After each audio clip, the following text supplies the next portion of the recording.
आत्मसमर्पण कला team India.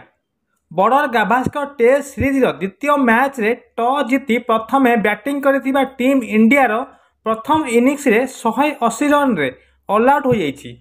Nitish Reddy सर्वाधिक 42 रन स्कोर करथिला बेले केएल राहुल 37 रन स्कोर करथिले।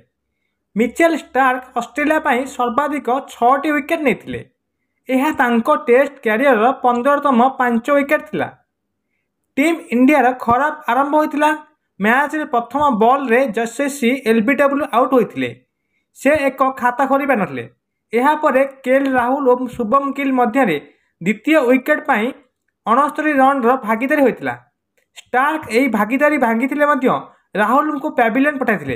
राहुल 37 रन करथिला बेले 7 रन स्कोर करिया परे विराट कोहली 31 रन स्कोर करिया परे गिल एवं 3 रन स्कोर करिया अधिनायक रोहित शर्मा आउट होते।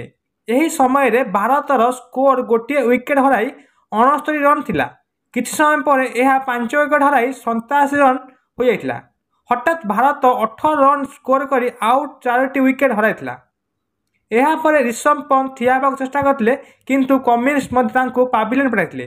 पंत 21 रन स्कोर करथिला बेले अश्विनी नीतीश रेड्डी सह इनिंग्स पाइना करने चेष्टा करथिले।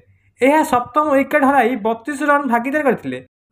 स्टार्क पुणी थे असुविधा सृष्टि कला और अश्विनी तारिले से 22 रन स्कोर कर खाता खोली पारे।